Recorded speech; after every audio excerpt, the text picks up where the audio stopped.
What are you doing, Deron Bland, with the absolute whiff as Jamar Chase put on a damn show last night? This is a Cowboys Tolo Tuesday with Shan RJ Choppy and our Cowboys insider back from the stadium, Bobby Belt. Jamar going crazy.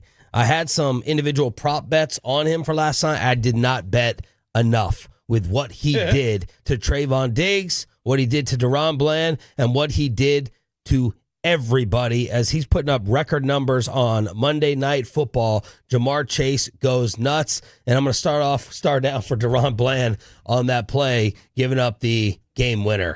Yeah, and I thought for the most part, Bland played really well during the game. A lot of what Chase did, I felt like was picking on Diggs. I thought Bland played really well, and I think they were probably trying to get that matchup instead, where it's like, all right, crunch time, let's get Bland over there, and it's just 14 for 177 and 2. It's just and don't forget the 14 yards rushing too. He had the end around that went for 14. Boy, wouldn't it be nice that if you're going to use an end around, it goes for 14 instead of the standard 2 that McCarthy gets every week whenever he's drawing it up. Sometimes you'll get 8, then -3. Yeah, and then it'll average 8, out. Yeah. And then it comes out to -2 when they go holding offense number 60, and then it goes back. But Bland, yeah, that was just he got lost. It's like he lost his head for a second, and he just completely forgot, like his spatial awareness was gone, and he just made an awful read.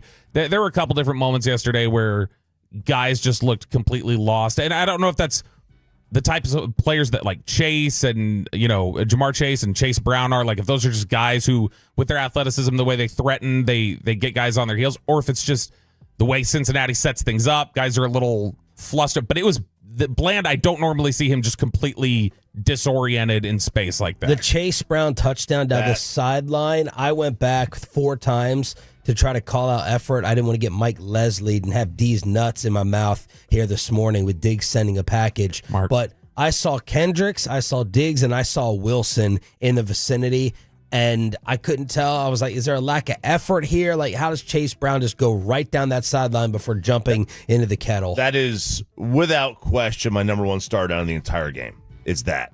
Well, I guess until the punt block. Oh, no, that's a star up. Yeah, right. But, and I don't want to sit here and say effort, but just like, just push the guy out of bounds. You literally have the 12th defender an inch to his left. Just give him a nudge. Like a little nudge would have done it. We were talking about that play when it happened, like just kind of watching it back and trying to figure out, okay, what went wrong? Who are we blaming? Because that shouldn't be a touchdown. So who are we blaming and what are we blaming? And I think when we looked at it, we're just like, it's bad pursuit angles. Like Diggs and Kendricks, they just took bad angles. I don't think it was an effort issue. I think they took an angle where then it's like, oh, crap. No, like this wasn't. If anything, I think Kendricks his pursuit was, he had just gotten chipped a little bit, so his momentum kind of had him staggering to the sideline.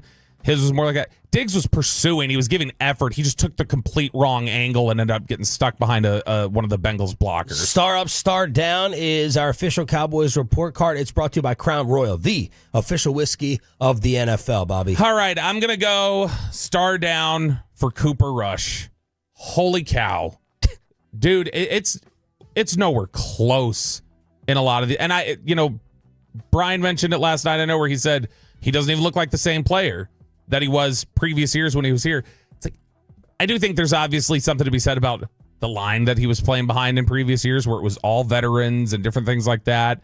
Last night, he's got Chume Doga stepping in there at left tackle, which, by the way, you want to talk about the angriest player walking to the locker room last night? It was Chume Doga, who let out several F-bombs on his way in there. And obviously, I think it was it wasn't Micah's. He knew all the cameras were probably on him walking off the sideline. Right. I didn't see Micah because he didn't walk down the tunnel where the media is. He went through the side door. He did talk, though. He did talk. And so, that was what. It looked like Micah was on the sideline screaming, Mo, what are you doing? Mo, talking about AO, I assume. Oh, I thought it was the Simpsons, like Mo the bartender. That's what he was getting at. But no, Cooper Rush in this one was just terrible. I think he started the fourth quarter 0 for 6. Yeah. Just killed drives for you.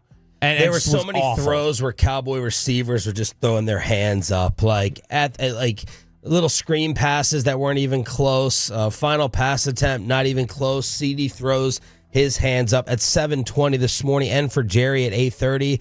We have to ask it again. Now is the time for Trey Lance. Yeah. Now is the time. Your 8th loss of the season. Are you looking at the stats in the box score? I'm pulling them up. Don't look. Don't look. What was Cooper Rush's QBR? 31. 22. Not even close. 9. 18.8. All right. It's an 19 QBR, 16 of 31, basically 50%, 183 and 5.9 a throw. And you know what? That's where another star down gets to come in. Mike McCarthy and your horse-ass play calling. That was awful. You're talking about 2 separate instances where you killed drives just going, all right, let's put it on Cooper. I mean, you talk about the fourth quarter, they get that drive. It's right before the pump block drive where Rico Dowdle comes out there, picks up 14 yards, gets him up to 131 for the game, which, by the way, that is now, I tweeted last night, I know you guys saw it, the last 6 weeks, he is second in the NFL behind Saquon Barkley in rushing yards now with that game last night. Wow. Which is, it's... And the first time a Cowboy back has gone back-to-back 100-plus since Tony Pollard in 2022. I got that from Wolchuk in the post. So, but Wolchuk and brought us specifically was destroying McCarthy in the offense. That's where he put the blame for the game. That if you want to put down to, give me just a quick sample of what the problem was with play calling last night, take that one. The 14-yard run by Dowdle, and then it's 3 straight awful, unimaginative dropbacks with really bad execution. That it's 3 straight incompletions, punt the ball back to Cincinnati, and you just killed the drive after first play. You pick up 14 with Dowdle, who was gashing them for 7 8 all night. Literally 7 a carry, 7-3. I don't know. I don't have any clue. This is consistently whenever we hear McCarthy talk about, man, I'd love to get him the ball more. That is you. You decide if he gets it more. You can do that. And Troy Aikman, who we're going to talk about at 6:40 with the latest endorsement from McCarthy, Troy kind of snapped in the broadcast last night saying, and Bobby, you said the key to the game yesterday was you got to be willing to take shots. They'll give you chunks. You got to be willing to go down the field, though. You got to trust the offensive line a little bit. And Aikman kind of lashed out in the broadcast. I texted the group, and he's like, there's no safety back there. Like, if Brandon Cooks keeps running, you have a shot to make a play. Why do they keep on throwing these routes where defenders are sitting right on the corners? Well, Troy, I'm not sure if you're aware of this. I know you do a lot of homework, I hear. Mike McCarthy's the play caller.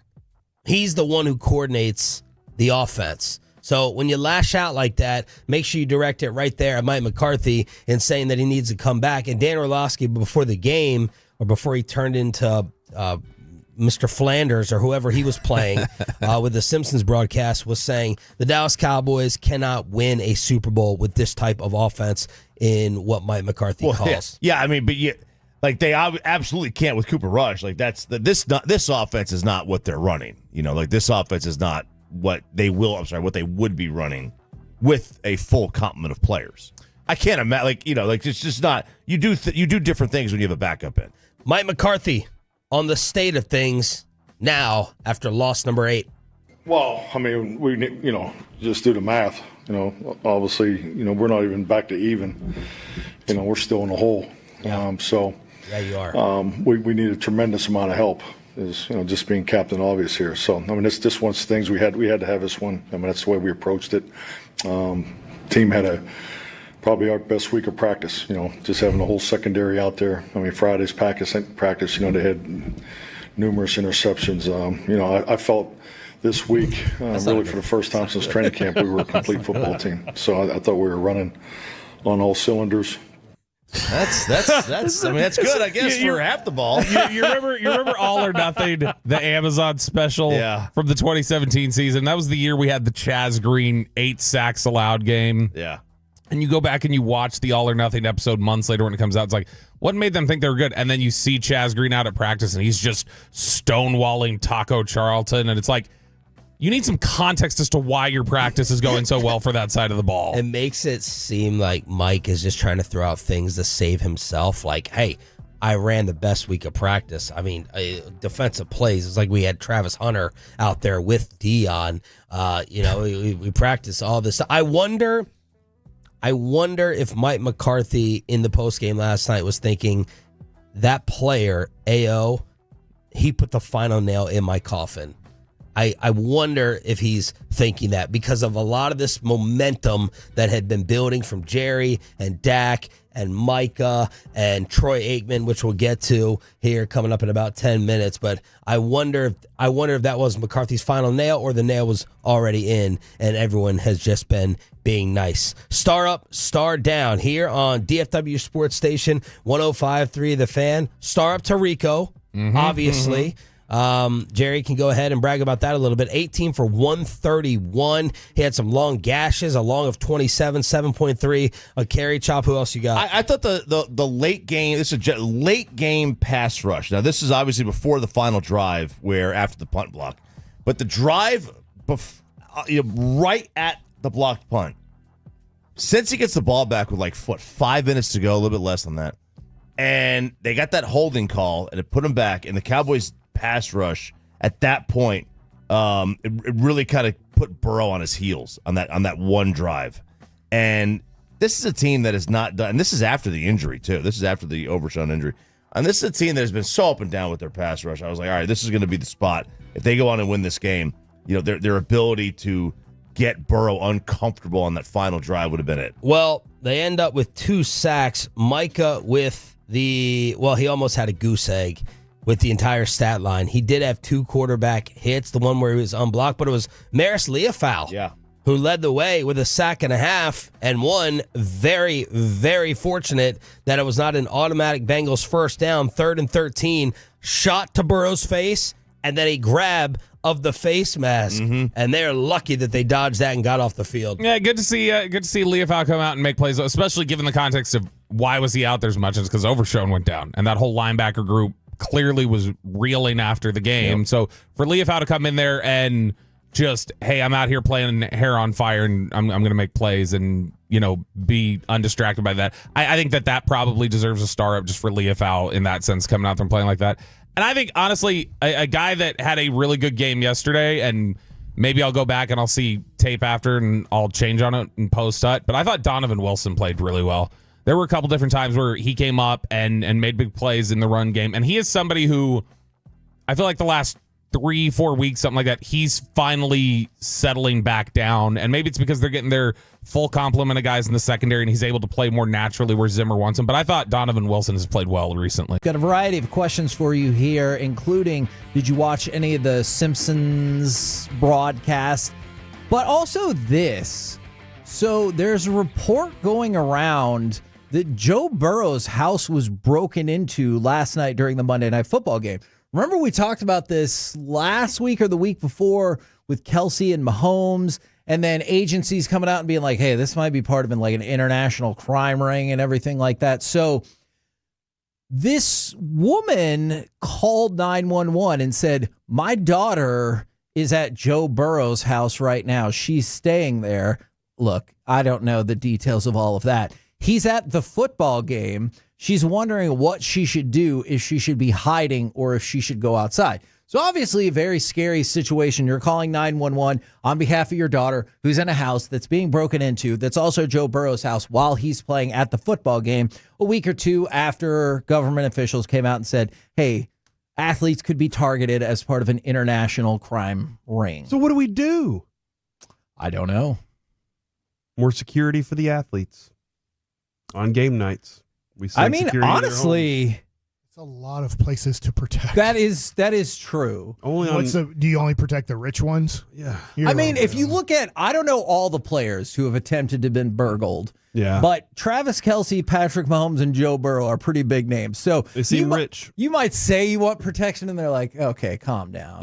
You ain't in that group. You're on the you protection have to be list. At 25 mil or over to be considered. Yeah, and you ain't in that group. I'm not signing a $24 million a year contract. That doesn't give me protection. Or just have a house party. With kid and play? That's not a bad idea. No, he's not wrong. I just mean have your relatives over to watch and everything like that. Don't leave your house empty. Yeah, and then people be like, but your relatives probably don't live where you play, right? Let's do it. Maybe you got some friends. Yeah, or get a that come to your house. PJ, fly them in. Maybe it's your friends. Remember Deshaun Jackson? I guess I can't I think rule. Deshaun Jackson's friends robbed him. I think some friends of mine robbed me once. They weren't really my friends, but they hung out with us, and I think they robbed us. So did Joe Burrow get robbed last night, or We were did at a people Cowboy attempt game. to rob him? They attempted to rob him, so I need to check. So she called the cops, and Yes. or she fought him off? I think they called 911. I don't. Dude, how awesome, though, would it be? Okay, I will look into that. I don't know that to be the case one way or another. All right. For the Cowboys game, did you like the Chase Brown trolling of just Cowboys in general when he jumped into the red kettle? Or did you just think that's nice, bringing attention to the charity? Yep. See, I think that's where I Yeah, was, too. if anybody does that, I mean, the Cowboys put it on the field to be on display. So, if it's going to be there, it stands the chance to be a prop for trolling. But if you don't take it that way and don't get offended by it, then you haven't been trolled. I don't mind it at all. Going to the logo and they're intentionally going to the logo to spike a ball or like I get that. Like, come on, dude. Like, celebrate in another way. But at this point, there's so many different celebrations. I don't know how old Chase Brown is, but he might have been a kid or in high school or early in college when he first saw the red kettle and was like, if I ever get to play the Cowboys on I'm sure he's thinking Thanksgiving. Sure. I'm going to do that. And then he had the opportunity.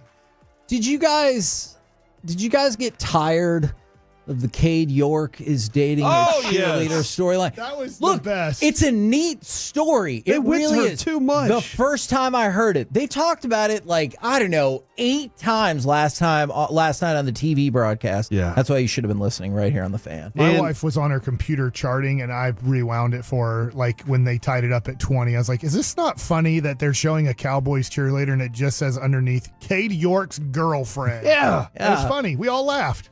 I did the first time. Yes. But then they were like, he just kicked the ball off. Let's see what she thinks. He's not even their main kicker. Yes. He's going to get cut when Evan McPherson is healthy. Yeah. You think she's going to stay with him then? I mean, but she probably didn't did she? They said they've been together for 7 months. What will be great is Football if they season troll. started how long ago? I have no clue who has the next Cincinnati Bengals game, but if they show a Cleveland Browns cheerleader and it says Cade York's other girlfriend. Oh, well, I really feel like the technical crew is really screwing him over right He's got a there. girlfriend in every city. They start causing drama. And you're like, hold on a minute. And then Cade York has some sort of bachelor show where he dates different cheerleaders from different teams. Look, I love the I might idea that watch she's dating other kickers, though. Too. Okay. That would be great. And he's also dating this cheerleader. In she Dallas. watches that competition on game day, and she's like, this person could be next. All right. How concerned Good are... luck to them, by the way, in their future together. Yes. Who's the kicker That's for wonderful. the Chiefs? Oh, yeah, because their Harrison main one Butker? got hurt, but he's Butker. hurt. They got Wright now. Is that what his name is? Butker's Michael Wright. girlfriend's in the stands. Butker's married, right? Yeah. Butker's I mean, he wife. better be after Yeah. what he said. How concerned are you about the Cooper Beebe concussion? I mean, I know people get concussions and you hope they come back, and Overshown looks like it's going to be a way bigger deal, but you've lost so many offensive linemen that this felt like time to hey, let's just see more of them throughout the season, see what combinations gel. This felt like another really disappointing injury. Yeah, no, I mean, you want him to finish out, prove that he's good for next year, and that you feel comfortable having your starting center. Now you're going to have to add another one to it. I guess at this point, Kevin, I'm just all the injuries are going to happen, and everybody's going to have to deal with it, and we're going to have to figure it all out. But that is definitely a tough one for evaluation in future, because he's going to get that starting opportunity again. But man, Brock Hoffman stood a chance at the beginning of the year. Cooper won it somehow. Yes.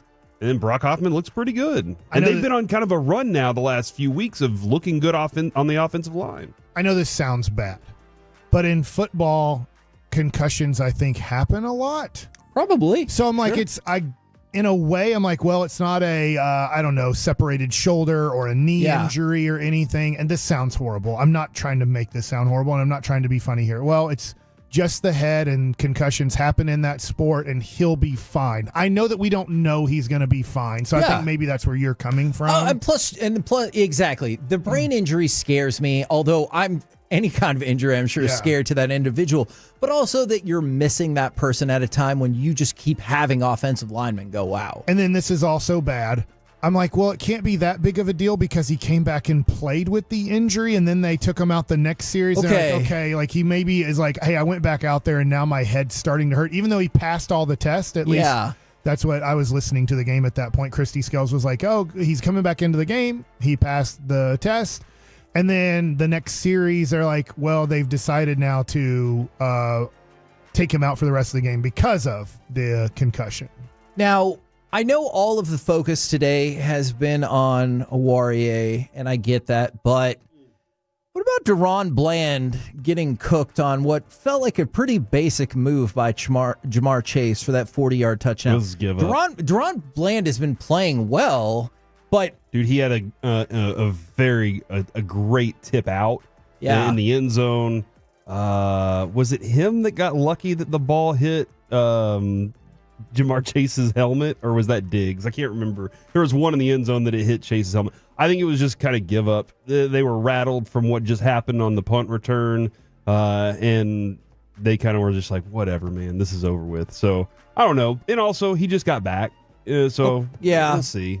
I don't make too much of it. I've seen it sucks though. It was frustrating because I was like, I felt like you had the angle. I know the completion was given up, but I felt like that little move was not the most. I mean, obviously, I couldn't have made it, but he's a very good player. He just assumed that he was going to go with the ball, right? The ball took him to the inside, so he assumed the inside. And he was thinking the whole way, like, if I've got the angle, I can cut back around, and clearly that was very successful.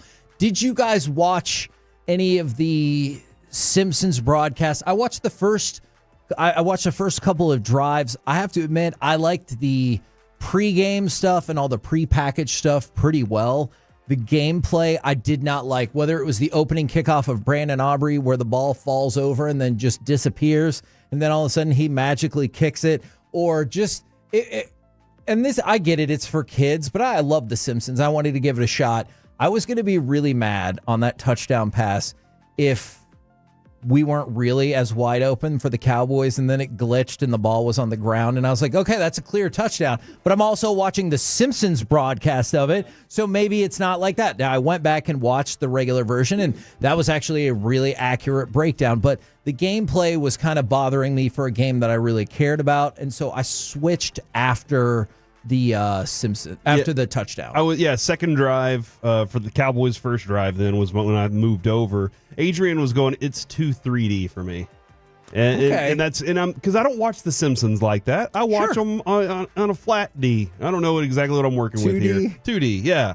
That's how I watch The Simpsons. So when I saw them in that form, I was like, that seems like one of those bit episodes, or somebody's having a dream, or Homer has eaten a hot chili pepper. That's a good episode. But so that's what it felt like a little bit. But I liked some of the stuff that was going on. Like they did the phone call where Bart called Mose and asked for a wasted draft pick, and I just thought that was kind of funny. I also like Jerry Jones holding up the "well done" sign. Yeah, especially when Steven's like, I see no similarities, but Mr. Burns was right next to him to hand him the excellent sign. Alec and Mike, did you guys engage on the Simpsons broadcast at all?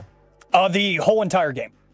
Oh, wow. Really? No, I did the first half. Oh, okay. I was going to say, wow. Man. After the first half, kind of like Corey was saying, I just couldn't watch it anymore. Like, it wasn't bad by any means. It's just, to your point, Kevin, it's a game that I actively cared about. Now, if this was Kansas City and Las Vegas playing each other, I might have watched the whole thing, if we're being honest. Like, I thought it was well done. It's just if my team is in it, I kind of want the real analysis and the real camera angles and whatnot. It was just too distracting, but I gave it a shot. It also felt like Orlovsky, Mina Kimes, and sorry, I'm drawing a blank on the other one, could not figure out exactly their broadcast flow early on. I don't know if they were also watching and they're like, wow, look at this crazy animation. But it seemed like they just kind of couldn't get their flow going. But I'm glad I checked it out. I saw somebody say the Toy Story one was better. I don't think I really saw that one. This is a great question, Kevin, and it looks like you answered them back. Did you know all the trivia answers? I did. Some of those questions were pretty tough. They were like very tough. I thought it was fun. I'm glad they did it. A couple more things, positive and negative, for the Cowboys game I want to throw out there. Props to Leafau for the huge sack that he got, and also props to the officials for not calling a face mask. Troy Aikman, was beside himself. So was Zach Taylor. Yeah, about like, how the hell did you not see that? Even so much so that after the game, Troy Aikman's like, hey, I get it. You can't make all the calls, but seriously. This one, I'll say this. I didn't see it on initial play, live action play, because there was so much pressure. The Cowboys sent everybody. Yeah. Like, they sent everything. So I can totally see how a ref's view may have gotten off there. But on the slow-mo from a different camera angle where there was a referee. Apparent. Yeah. Okay. Good. I was hoping you expand because I was like, did you not think it was? Oh, or no. it was just tough to see? I'm sorry. Yeah, it was very apparent that it should have been a flag. I was pumped that they did not call a flag because obviously that squashed the drive for them. But on the flip side, was really disappointed in one particular play from Edoga and Dowdle. It was the one where it looked like obviously Edoga struggled with the rush off the side by Hendrickson, and it looked like Dowdle was supposed to be there to pick up the blitz, and he was just looking ahead. He didn't see it at all, and Cooper Rush got annihilated. He didn't make any attempt to block. He just was moving forward because he was on an outlet pass. Like, that's what his job there was. But I still feel like you got to do some sort of chip. Kevin, for me, we may not be discussing this, but go for it. The Jake Ferguson false start is unacceptable.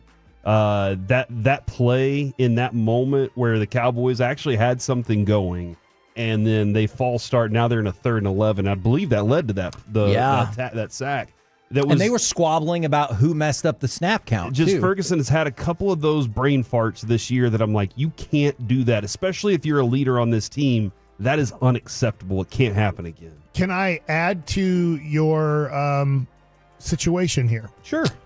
He also got a 15-yard penalty after the play was over, so you had loss of down. Is that when the guy did the nasty plunge and threw his arms out? And that was Steele that pushed him. But then Ferguson finished it, and Ferguson got the penalty, and one that was flopping at its best. Yes.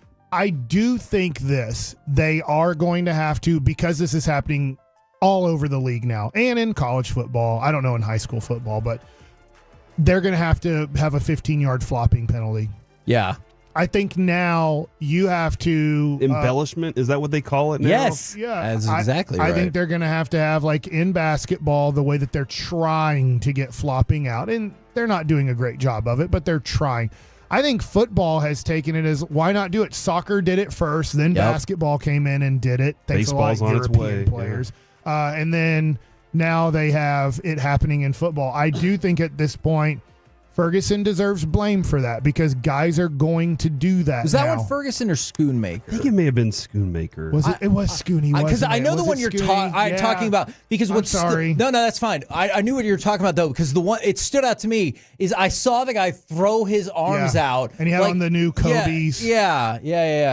The Grinches for football. And I'm like, okay, they're going to have to now put in, because the quarterback situation where Trevor Lawrence got blown up, there is an argument that quarterbacks have faked things and caused defenses to make major mistakes by going, well, he's near out of bounds, I better not push him because then it could be a 15-yard penalty, or they're going to fake slide and then they don't slide. And I'm not saying Trevor Lawrence didn't do anything wrong there, but he wore the brunt of quarterbacks faking things, I think, at times. And so I'm thinking now the NFL has to look at that and go, hey, guys, it's a 15-yard penalty. That is major, and it was loss of down because it was after the play was over. They're going to have to now start penalizing all players if they fake things. Now, there's two more plays that came up that people wanted to talk about from the 9-7-2. I felt like that fumble that Diggs caused was actually a fumble. I know as soon as the rules experts like, he's bobbling, it didn't. I was like, he caught it. But I also think sometimes we should use common sense more than the rules that the NFL put in place. Watch it in fast mo, and it looks like he caught it. Yeah, there's no way I thought he just dropped the ball. Yeah. You know how I look at that is I think, would they have called that a touchdown? Would they have said game over? If that would have happened, would they have said game over touchdown? Okay, that's a good way to look at it. I don't know. And then from the, probably not, I get it, from the 4-6-9, what disappoints me is how nobody ever talks about how Micah gets held on just about every single play. Dude, we have talked about that. A lot. It's insane. But there were two plays last night where it felt like they gave the holding penalty against the Bengals because essentially Micah Parsons was in a sleeper hold. Yeah. But then it looked like 2 plays later, the exact same thing happened. And I was watching it because you're watching that play, and because of the camera angle, you see the backside of it, and he's like got his arms strangling around him. And I thought, well, either way, that's a flag. And then they don't throw a flag, and I was like, the hell? I think Troy on that play, in the one you're talking about, he goes, and that's how they handled Micah on this play. Yeah. And you're watching the chokehold, and they're like, he didn't say whether it was good. But if the referee's like, you can't call holding on every single one of them, you're like, you got to call it, though, if it's visible. If you have your arm like around their carotid artery, as they would say in wrestling, I kind of think maybe that was a hold. I'm with You're running it very well now. Cooper Rush was terrible, and maybe getting worse. I thought he was getting better, but I think all he's really doing is avoiding throwing interceptions, and that's speeding him up because he's trying to get the ball out and he's missing lots of stuff. And then the accuracy started to take a big hit last night. I don't know. Maybe at 8 losses, this won't click in the coaching staff's mind, but at 9, it would. I would just like to see Trey Lance. I think your best chances of avoiding a 9th loss are running it with Rico Dowdle and running it with Trey Lance. I don't think it's in the passing game at all right now, Brian. And whatever passing game you can get, I don't think Trey's going to throw it any worse than Cooper Rush did last night. Yeah, I think the fact that you're eliminated really out of the playoffs, they still talk like 1% or 0.2%. I don't even know what it is, but as far as I'm concerned, you're eliminated. So now just, take an opportunity, and you're absolutely right. You're playing with an offensive line that, is got some young players that are getting experience in it. Running the ball will probably help them. Rico Dowdle is, if you look at the last, 3 games, I think he's the 2nd leading rusher in the National Football League. And I think that says a lot for where they once were when it came to running the football. I think he's getting better too. I think he is. I think too. he absolutely is. I think he absolutely is, and he looks like he's not beat up yet or anything like that. So, these last 3 games, the Carolina game is going to be tough, just because Carolina's still trying to win games. They're trying, and so it's going to be a tough matchup for you. But then you play Tampa, Philly, Commanders. All those teams are playing for some type of playoff to win a division. Seeding, wherever you want to do. Those games are going to be tough. So, yeah, to me, I throw a wrinkle at him. Plus, we need to look at him as a potential backup quarterback. I agree on that too. Yes, it's right now a wasted 4th. And then we asked, Steven about that a few weeks ago. If he doesn't play a snap, do you think that you got the return on that 4th round pick? He said yes. Now the justification was, well, we didn't know what was going to happen with Dak. To me, that's like a root issue with this organization. I don't know what the plan is. I don't know if they know what the plan is. They're giving away 4th-round picks like it's Oprah on a Christmas holiday special here, and yet their team-building philosophy is draft, right? That's how we're going to build this thing. We're going to draft and develop. Well, they've hit on some 4th-round picks in the past. Dorrance Armstrong was a guy that had 4 good years for you here. You got production from him. That was a 4th-rounder, was it not? Now you got Jonathan Mingo, got 11 targets, 2 catches, 10 yards. Trey Lance, they're never going to play him. It doesn't make any sense to me. So I'm with you. I think you need to at least see what you got. I don't think he's going to be good. I think they know he's not good, and that's why they really aren't going to play him. They know what they have in him, and he threw 5 interceptions in a preseason game. I don't think Trey Lance is an NFL quarterback, but still, at least put him out there and let's see. Maybe he outperforms any of our expectations, even their expectations. You know what you have in Cooper Rush. You got to get a backup quarterback for next year. You don't have to worry about the league poaching away Cooper Rush. He was a free agent. The Raiders were the only team that showed interest. He came right back. Maybe Lance is a guy that you look at as a backup quarterback for you. Could they not be playing Lance and thinking that if he doesn't play, nobody knows if he's good or bad, and he'll automatically come back to you? Because nobody will make the effort. By not showcasing him at all, say he does play very well these last 4 games, then all of a sudden it's like, wow, teams might be interested in this guy. And then you would get the compensatory out of that. Yeah, that's what I would think. But to me, they might be looking at it like, if we don't play him at all, we could get him on the cheap as a a guy to come back. They could also be looking at it like, if we don't play him, then the league won't know how bad he is, and maybe they give him $8 million or something, and then it's a significant compensatory. Yeah, that's possible too. There's a couple of different ways to play it. I would just think right now there's no doubt in my mind that our best offensive opportunity is just to run it and run it some more and zig while the rest of the league is at it. I agree on that too. Yeah. I mean, I'm more with Wolchuk on, like, I think he's going to just show that he can't really play. But I mean, Cooper Rush's next gen chart was hilarious last night because it was everything was to the right of the field. He had one completion to the left side of the hash. Yeah. And then the rest were a few completions in the middle, and then everything was just completed to the right. But I think your guys' thoughts on Rush are remembering him as a guy that was trying to figure out the offense, playing in the passing game in the preseason. Lance? Yes, on Lance. My bad. Yeah. So if you build the offense differently and say we're only going to pass when we get open looks and we're going to scheme opportunities for you, and if it's not wide open, run the ball. I think that's your best path to victory. I mean, that would be like, hey, you've got a competent head coach and play caller like they do in Green Bay with Matt LaFleur. So I've got Malik Willis here for a few games. Let's go ahead and just change this offense, and this is a quarterback that he's going to run around. Why should we have any faith in this coaching staff right now to be able to do that with Mike McCarthy? He doesn't want to change how he's calling the game plan with Cooper Rush. And you got a Rico Dowdle who's having the best game of his entire career, running for 130 yards, but let's not run the damn football. So I agree with what you're saying. I just don't think I have any faith in them to be able to execute that plan. All right, I have a few more questions on the running backs situation for you, though. But I guess we got some news on Overshown there at the break, right? I should have let out with that. No meniscus damage, no nerve damage. Yeah, that's right. Yeah, you have Jordan Schultz tweeting that out just a few minutes ago. No meniscus damage, and he said the articular surface looks good, whatever that means, and in other words, no nerve damage. The most ideal situation, he says, would be that Overshown begins the 2025 season on the PUP list, 9 to 10 month rehab with the hope of being activated mid-season. I'll take it. That would be the biggest win ever. Yeah, based on the news that we got today. I would assume that he misses next season. I was looking like Navarro Bowman with San Francisco, had the same injury. It was the 2014 NFC Championship game. So granted, that's like the difference of maybe 4 to 6 weeks. Yeah. But he missed the whole next season, then came back and was still a very good player the following year. But hey, who knows? Maybe Overshown's a freak alien. He does get back from midseason. That'd be a dream.